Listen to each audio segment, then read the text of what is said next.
Miscellaneous का question number 11 बच्चों, question number 11 probability miscellaneous. आप क्वेश्चन को पढ़ो, देखो क्या लिखा हुआ है। In a game a man wins a rupee for a 6। Die को थ्रो करते हो, अगर तुम्हारा 6 आ गया तो तुम गेम जीत जाओगे, और 6 नहीं आया तो गेम हार जाओगे, 1 रुपया हार जाओगे। 1 रुपए की शर्त लगी हुई है, 6 आएगा तो तुम जीतोगे, 6 नहीं आया तो तुम 1 रुपया मुझे दे दोगे, और तब तक तुम डाई को थ्रो करते हो जब तक 6 नहीं आता। तो उन्होंने बोला है बच्चों कि 3 बार ही टॉस करना है। कितनी बार टॉस करना है? 3 बार। और जैसे ही 6 आएगा ना, तुम गेम क्विट कर सकते हो। जैसे ही 6 आएगा तो गेम क्विट कर सकते हो। Find the expected value the amount he win और लूजेस। राइट, अब बोर्ड पर देखना बच्चों आप। मान लो फर्स्ट थ्रो पे 6 आ गया, फर्स्ट थ्रो पर 6 आ गया बच्चों। अगर फर्स्ट थ्रो पे 6 आ गया तो कितने रुपए जीत गए बच्चों? 1 रुपया। 1 रुपया जीत गए तुम। 6 आने की प्रोबेबिलिटी क्या होगी बच्चों? 1/6। 6 आने की प्रोबेबिलिटी क्या होगी? 1/6। और यहां पर मैं XI इंटू PI भी बना रहा हूं। ये जो रुपीज है ना बच्चों, रुपीज जो गेम जीतते हो, ये तुम्हारा XI बनेगा, रैंडम वेरिएबल। तो 1 इंटू 1/6 क्या हो गया? 1/6। मैंने साथ साथ लिख दिया। अब ये सेकेंड थ्रो बच्चों, कौन सी थ्रो है ये? सेकेंड थ्रो पे 6 आया। मान लो 6 बच्चों सेकेंड थ्रो पे आया, तो ये बात बताओ, पहली बार यहां पर कोई और नंबर आया ना, दूसरी बार 6 आया ना। सेकेंड थ्रो पे 6 आने का मतलब पहली बार कोई और नंबर आया ना, दूसरी बार 6 आया ना, तो पहले तुम 1 रुपया तुम मुझे दोगे ना, -1, फिर प्लस 1 रुपया तुम जीतोगे, +1, -1 + 1 क्या हो गया? 0। अब इसकी प्रोबेबिलिटी क्या होगी बच्चों? तुम पहले बच्चों कोई और नंबर आया था, जो और नंबर आया था 6 नहीं आया था, तो 1 आ सकता है, 2 आ सकता है, 3 आ सकता है, 4 आ सकता है, 5 आ सकता है। उसकी प्रोबेबिलिटी क्या होगी? 5/6। 5 में से कोई एक नंबर आएगा ना, तो उसकी प्रोबेबिलिटी क्या होगी? 5/6। और 6 आने की प्रोबेबिलिटी क्या होगी? इंटू में 1/6। 5/6 इंटू 1/6 क्या हो गया? 5/36। इंटू में 0 कर दिया मैंने, -1 + 1 0, तो 0 इंटू 5/36 0 आ गया। अब आते हैं बच्चों, थर्ड थ्रो पे 6 आया। थर्ड थ्रो पर 6 आ गया बच्चों। थर्ड थ्रो पे 6 आया, तो पहली 2 थ्रो पर 6 नहीं आया ना, पहली 2 थ्रो पर 6 नहीं आया ना, तो पहली 2 थ्रो पर नंबर कोई और आया ना, तो उसकी प्रोबेबिलिटी क्या होगी? 5/6 इंटू 5/6, और 6 आने की क्या होगी? 1/6। ये बन गया 25/216। 25/216। और देखो यहां पर 1 रुपए पहले तुम हार गए थे, फिर दोबारा 1 रुपए हार गए तुम, फिर 1 रुपए जीत गए, तो -1 हुआ यहां पर। अब ये तुम्हारा XI है और ये तुम्हारा PI है, तो 1 इंटू 1/6, 0 इंटू 5/36, -1 इंटू 25/216। जब मैंने इनको प्लस किया, क्योंकि एक्सपेक्टेड वैल्यू का मतलब मीन होता है बच्चों, एक्सपेक्टेड वैल्यू का मतलब तुम्हें मीन निकालना है, और तुम्हारा मीन आ रहा है बच्चों 11/216। 1/6 माइनस 25/216 को जब एलसीएम लोगे तो ये आंसर आएगा। ये 11th क्वेश्चन तुम्हारा मिसलेनियस का कंप्लीट हो चुका। एनसीईआरटी में कोई डाउट है तो भी बता दो। इससे बच्चों जो फोर्थ एक केस और बन सकता है, जो बच्चे कह रहे हैं सर तीनों बार अगर 6 ना आया, तो तीनों बार 6 नहीं आएगा तो तीनों बार यहां पर हम फेल दिखाएंगे, और यहां पर -3 दिखाएंगे, यहां 125/216 दिखाएंगे। पर 125/216 इंटू जब मैं -3 करूंगा तो यहां पर -375 आएगा, और जब मैं इसको प्लस करूंगा तो मीन नेगेटिव आ जाएगा, और मीन नेगेटिव नहीं आना चाहिए, मीन हमेशा पॉजिटिव आना चाहिए।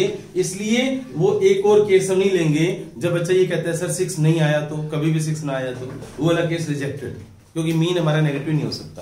राइट, ये बातें लिख लो आप रजिस्टर के टॉप पर, राइट डाउन। बेस थ्योरम का है, लिखो बड़ा बड़ा लिखो, बेस थ्योरम। बेस थ्योरम का क्वेश्चन है, करवाना मुझे जरूरी था ये। टाटा नगर कैलकाटा वाला, टाटा नगर की जगह पर कोलकाता भी लिखा हुआ है, और कैलकाटा भी आ सकता है, CAL करके, स्पेलिंग की बात है, तुम टॉपिक समझना बस। लिखो आप, a letter is known to have, हाँ जी, a letter is known to have come either from Tata Nagar और कोलकाता। कैलकाटा भी आ सकता है एग्जाम में, यहां तो कोलकाता लिखा हुआ है, कोलकाता बोल दो, कोलकाता होता है, टाटा नगर कोलकाता, KOLKOT, स्पेलिंग भी देखो कैसे, कैलकाटा होता है। वैसे एग्जाम में तुम्हारे ये भी आ सकता है बच्चों, मेरी इस बुक में कोलकाता लिखा हुआ है, एग्जाम में ये भी तो आ सकता है, टॉपिक समझाओगा, ये भी आ सकता है, जो भी आएगा करानी। ठीक है, नेक्स्ट बच्चों लिखो आप, इनमें से एक लेटर बच्चों इनमें से आया है, इनमें से लिखूंगा। हाँ, letter is known to have come either from this, या तो इसमें से या इसमें से। On the envelope, on the envelope, on the envelope only two consecutive letters, on the envelope only two consecutive letters TA are visible। तुमने इस address है बच्चों, ये एड्रेस है, उसमें से केवल ओमिट किया रास्ते में, TA दिखाई दे रहा है बस, only TA are visible, only TA, two consecutive letters, only TA visibles, is visible। What is the probability that, what is the probability that, what is the probability that it has come from, it has come from Tata Nagar, it has come from Tata Nagar। M है बच्चों TA visible, M है TA visible। What is the probability that, इसको मैं ले लेता हूं बच्चों E1 और इसको मैं ले लेता हूं बच्चों E2, तो E1 ऑब्लिक M निकालने। What is the probability that this has come from Tatanagar. अच्छा, दोनों की इक्वल प्रोबेबिलिटी है, टाटा नगर उठाओ या कैलकाटा उठाओ, कोलकाता उठाओ, 1/2 लेकर चलना। अब क्वेश्चन बच्चों बोर्ड पर देखो आप कैसे करेंगे हम। फॉर्मूला तुम्हें आता ही है सभी को बनाना। प्रोबेबिलिटी ऑफ E1 क्या फॉर्मूला होता है बच्चों, E1 into M oblique E1 upon probability of E1 into M oblique E1 plus probability of E2 into M oblique E2। Clear. अब बच्चों E1 की प्रोबेबिलिटी बच्चों 1/2 है, प्रोबेबिलिटी ऑफ E1 आप 1/2 लोगे, और प्रोबेबिलिटी ऑफ इक्वली लाइकली, ये word इनको देना चाहिए था, तो 1/2 1/2, प्रोबेबिलिटी ऑफ E1 1/2 है, P ऑफ E2 भी 1/2 है, इक्वली लाइकली इनको क्वेश्चन में लिखना चाहिए था। अब बच्चों TA विजिबल है, अब दो लेटर्स दिखाई दे रहे हैं बच्चों, दो लेटर्स दिखाई दे रहे हैं, कॉन्जिक्यूटिव लेटर्स बच्चों, राइट, कॉन्जिक्यूटिव लेटर्स। एक बात बताओ, इसके कितने बच्चों दो लेटर्स, दो लेटर्स का कौन कौन सा पेयर बन सकता है, देखो आप, TA फिर TA फिर TA, AT भी तो बनेगा, TA बनेगा, फिर AT बनेगा, फिर TA बनेगा, फिर AN भी दिखाई दे सकते हैं, AN, NA, AG और GA और AR, ये तो बन गए बच्चों टाटा नगर के। क्लियर। कितने बन गए बच्चों, 1 2 3 4 5 6 7 8। इसका मतलब probability of M oblique E1 जो होगा, यानी ये TA इसमें से आया है। TA वाले कितने हैं बच्चों, TA वाले कितने हैं, 2, TA वाले कितने हैं 2, और है कितने टोटल 8, तो 2 में से कोई एक आएगा ना, आएगा तो 8 में से 2 में से कोई एक आएगा ना, दो पेयर है ना TA के, 2 में से कोई एक दिखाई देगा ना, पर आया तो 8 में से है ना, आया तो 8 में से है ना, तो 2/8 प्रोबेबिलिटी होगी M ऑब्लिक E1। अब बच्चों इधर आ जाओ E2, इसके बारे में कोलकाता के पेयर बनाना बच्चों, कोलकाता के pair banana, KOOL LK KA AT TA, कितने बन गए बच्चों ये, 1 2 3 4 5 6। तो probability of M oblique E2 जो है ना, M ऑब्लिक E2 वो होगा, इसमें TA एक जगह पे है ना, 1/6 होगा। M ऑब्लिक E2 जो है वो 1/6 है बच्चों, M ऑब्लिक E2 जो है वो 1/6 है, और M ऑब्लिक E1 जो है वो 2/8 है। तो अब 1/2 into M oblique E1 2/8 upon 1/2 into 2/8 plus 1/2 into 1/6, इसको सोल्व कर लेना। अब कोलकाता के बारे में पूछेंगे तो आप E1 आप E2 ऑब्लिक M कर लेना, राइट। टाटा ने पूछा उन्होंने तो E1/m कर लिया मैंने।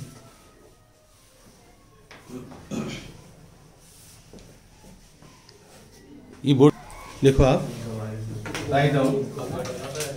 और अगर कभी बच्चों प्रोबेबिलिटी का रेशियो दे रखा हो, प्रोबेबिलिटी का रेशियो दे रखा है, मान लो A/B, ध्यान से सुनो बच्चों आप, रेशियो दे रखा है प्रोबेबिलिटी का ऑड्स और फेवर वाला, ऑड्स फेवर अगेंस्ट रेशियो दे रखा है। ऐसे एक क्वेश्चन की लैंग्वेज में odds in favour of A hitting the target is 3:2, ऐसे लिखा है। जब रेशियो दे रखा हो ना तो ऑड्स इन फेवर इसकी प्रोबेबिलिटी होती है बच्चों A/A+B।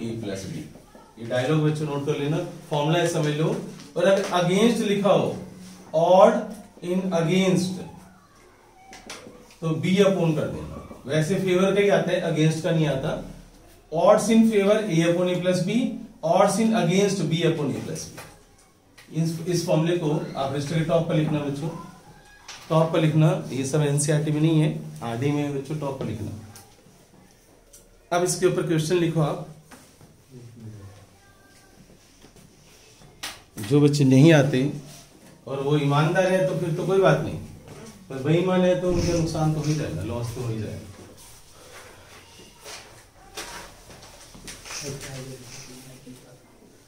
और सब बच्चे तो इतने अच्छे नहीं है कि वो वीडियो से नोट डाउन करेंगे।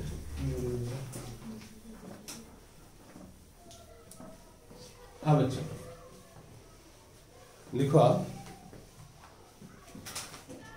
odds in favor of A, odds in favor of A hitting the target is 3:2। Ratio दे रखा है बच्चों 3:2 का। odds in favor of A hitting the target is 3:2, लिख लिया। अब लिखो odds in favor of B hitting the target, odds in favor of B hitting the target is 4:3।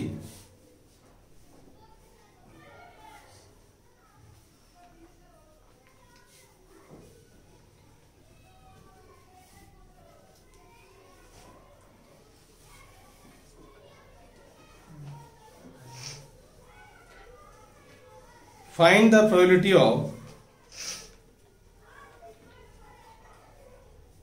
A winning the competition. Find the probability of A winning the competition.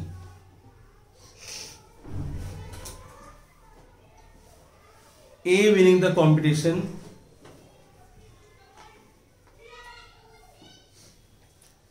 Total throws 2 है, 2 ही chance मिले हैं।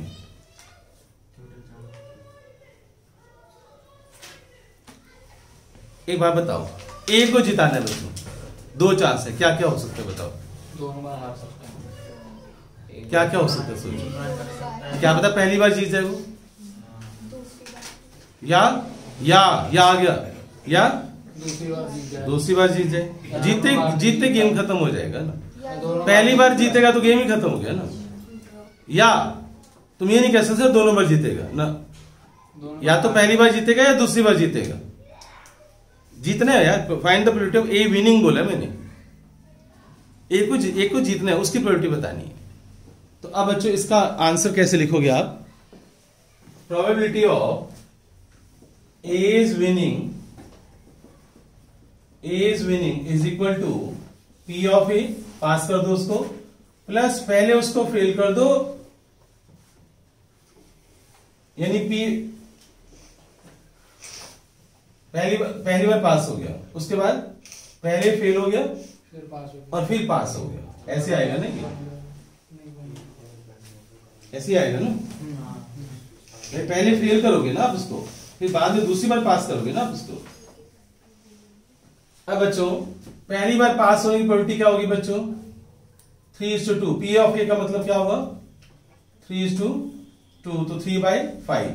ये A upon A plus B, A upon A plus B, odds in favour 3/5। अब बच्चों बताना यहां पर क्या लिखोगे? 1 - 3/5 क्या होगा? 2/5, उसका हारने की प्रोबेबिलिटी इनटू फिर जीतने की प्रोबेबिलिटी। क्लियर? तो इसको सोल्व कर लेना, आपका आंसर आ जाएगा 25 15 यहाँ पर आ जाएगा 21/25 प्लस 6 और 25 नीचे, तो 21/25। अगर ये क्वेश्चन ऐसे होता है बच्चों, find the probability of exactly one success. अब बताओ probability of only one success, कि ओनली वन सक्सेस यानी किसी एक को सक्सेस मिलती है। अब बताओ क्या होगा? ए पास बी फेल, ए को पास करूं, ओनली वन, एक को सक्सेस मिलती है। अगर मैं ए को पास करता हूं बी फेल, तो इनटू में क्या करना पड़ेगा मुझे? बी को फिल करना पड़ेगा। और बी को पास करता हूं तो ए को फेल, ए को फिल करना पड़ेगा। तो पी ऑफ ए क्या होगा मेरा? 3/5। पी ऑफ बी बार कितना होगा देखना। बी ये ए का रेशियो है, बी का रेशियो मैंने क्या बताया? 4:3। तो बी के फेल होने की क्या होगी बच्चों? पास होने की 4/7 है, तो फेल होने की क्या होगी? 3/7। पता चल रहा है? प्रोबेबिलिटी ऑफ बी क्या है बच्चों? पास होने की 4/7 और ए के फेल होने की क्या है? 2/5। ओनली वन फेल, केवल एक को जीतना है। अच्छा समझ आ गया? दोनों को जीतने वाले क्वेश्चन बनेगा नहीं। क्लियर हो गया सभी को? क्वेश्चन लिखो आप पहले। 2 numbers are selected at random. 2 numbers are selected at random. जब ये चले जाएंगे ना तब डिस्कस कर लेंगे, क्योंकि फिर ये टॉपिक रह जाएगा, मुझे आज खत्म करना है इसको। 2 numbers are selected at random from first 100 natural numbers. ये सब एनसीईआरटी में नहीं है, मैं बार बार बोल रहा हूँ, एक्स्ट्रा करवा रहा हूँ ये। 2 numbers are selected at random from the first 100 natural numbers. Find the probability that product of the two numbers, find the probability that product of the two numbers divisible by 7. Product of the two numbers divisible by 7.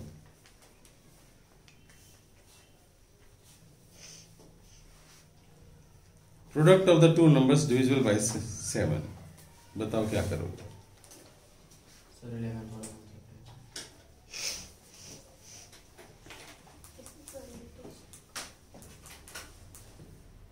इसमें वो लेना जो नहीं होगा।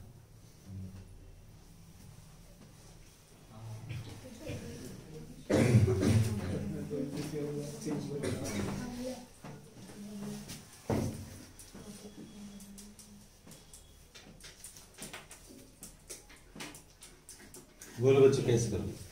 2 numbers are selected at random from the first 100. Find the probability that product of the two numbers is divisible by 7.